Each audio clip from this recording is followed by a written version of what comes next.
I've had the DJI Osmo Pocket 3 for a little over a year now, and it's pretty much become the main camera for everything on the channel. I use it for most of my A-roll, I use it for all of my B-roll, it's replaced my phone, and it's replaced the Sony a7R III for the most part, because that is more of a photography camera rather than a video camera, and it often ends up with noisy footage, which you might see now. I got this because I needed something small and light and something that could easily handle low lighting situations so that I don't need to have studio lights everywhere. Now that I'm trying to shift more towards a cinematic style of filming and production, it has definitely helped make that a lot easier. But after 12 months of actually using it, there are a lot of things that I really like about the camera, and there's some things that I don't. So if you are considering picking one up during Black Friday sales, here's everything you need to know. Alright, so the gimbal hasn't loosened up, which is good, but it does play up. Even in what I'd call controlled environments, I've bumped it against my desk, I've knocked it over while it's been on a monopod, I've had it topple over while filming, and the gimbal isn't tough enough for all of that. There are times where I'll record a 5-minute clip with the camera sitting completely still, and when I scrub through the footage, you can see the framing moving around on its own. This can make, say, time-lapsing or making sure your full background is consistently framed in your footage a bit of a problem. The screen hinge itself is fine. There's a bit of play, but that's there from day one, and I think it needs that to swivel around properly. What actually surprised me is how well the lens and the screen have held up though. There's no scratches on it at all. I've never used a lens protector or a screen protector, and after 12 months it's still clean. But fingerprints are a problem and they can end up everywhere. Now the USB-C ports are where it does get a little bit interesting. The camera essentially has 3, with one on the main body, and then you've got one on each, the extension handle and the battery handle. I mainly use this camera with the battery handle attached, and the USB port on the back of that one is the one that gets used the most for charging and transferring files. And it's not loose or anything, but it's definitely not as firm as it used to be when I first got it, which is pretty normal for any device, I guess. The joystick control operates perfectly fine, and I've always been careful to make sure that my hands are clean before I use the camera. And because I do have psoriasis, I make sure that if I have used any creams or lotions, I'll wait for my hands to completely dry before touching the camera, because that stuff can wear down the rubber on the body and the joystick. And the good thing is that there's no dead pixels on the screen or any sensor dust for that matter. I often do use the air purifier to clean the lens before filming, and because the sensor is never exposed like it would be on, say, a mirrorless or a DSLR camera when you're swapping lenses around,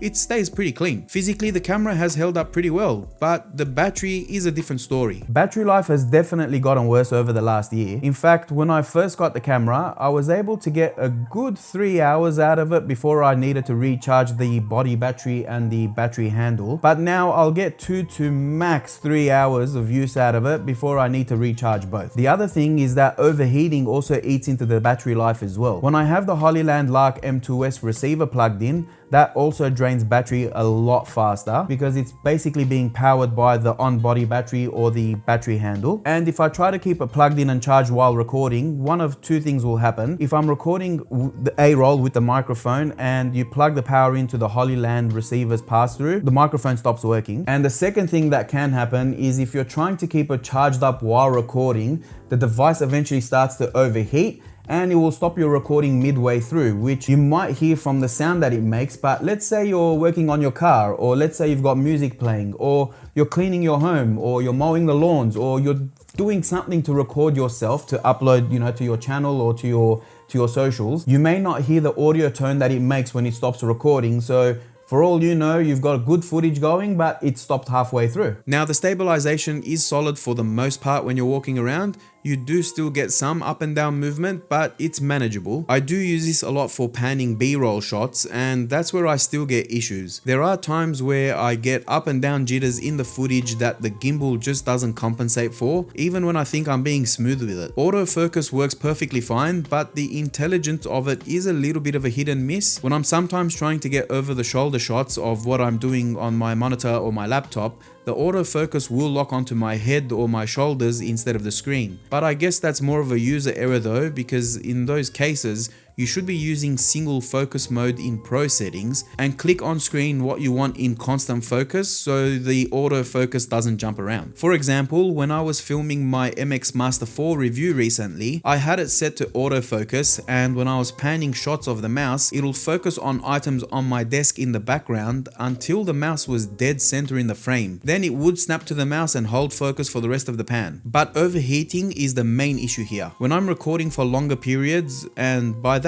I only mean using the camera as intended with its full charge in the body and the battery handle, for let's say about 30 minutes, you'll pretty much be able to crack an egg on this thing, especially if it's a warm day. When I have the DJI Mimo app connected for live view and I'm trying to record at 4K 60, the heat gets even worse. The combination of recording plus the onboard processing for streaming to your phone can overheat the camera to the point where it may shut down mid-recording. And when it gets very hot, the gimbal stops working properly too. You'll find sometimes your image won't be leveled, or you may notice when you're trying to power the device on and off that it doesn't reset into its locked position properly anymore. And I've also had times where when the camera's gotten too hot, it just won't record at all until it cools down. So with all that said, this is still my go-to for B-roll, and I do now use multiple cameras while filming, but I tend to always grab this one because of just how simple it is and how well it can record in low light. The A7R III is more geared towards photography rather than video, and you do end up with a lot of grainy and noisy footage if you don't have the place lit up with cob lights, which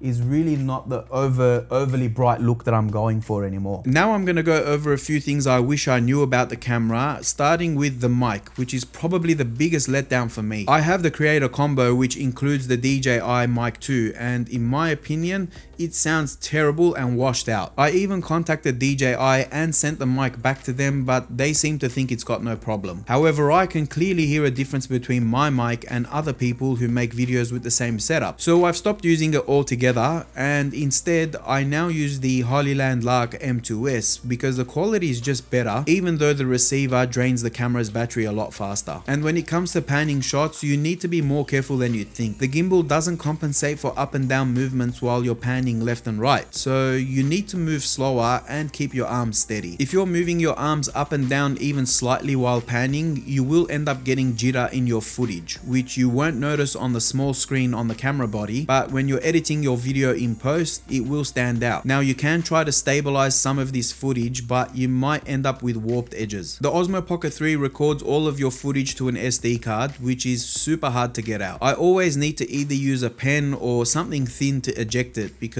I can never get it with my fingers, as to eject the card you need to first push it in, and it goes way deeper than the body when you're trying to pop it out. While you will get faster transfer speeds if you take out your SD card and insert it directly into your Mac or PC, removing and reinserting it every time you need to transfer files is a pain, and you risk wearing out the spring mechanism for the card slot. If that happens, congrats, you've now got a very expensive paperweight. So I just use the USB-C port to transfer files instead, which is slower because of the on-body limitations, but it is safer. I still do overall recommend this camera, even though there's rumors of the Osmo Pocket 4 being announced later this year. The camera's on great deals during Black Friday sales this weekend, so I do reckon it's worth grabbing one in my opinion. And when the Osmo Pocket 4 does come out, the prices on this one will drop, so it'll still be a great pickup. The only thing I really benefit from the Creator Combo is the battery handle though. The DJI Mic 2 in my opinion isn't the best. You're better off just grabbing the base camera, spending a little bit extra for the battery handle, and grab a decent mic, something like the Hollyland Lark M2 or M2S. So if you're starting your YouTube journey and you want more than just a phone, this is a solid option. If you want to vlog your day and you don't want to waste your phone battery while you're out, this is a no-brainer. If you want crystal clear video quality even while filming indoors and you don't want to go for a full-on camera rig and lens setup, this is the one. Okay, so who shouldn't buy it though? If you're outdoors with sporting events a lot, you're better off with a proper action camera. If you mostly shoot pan shots and you expect extremely smooth videos,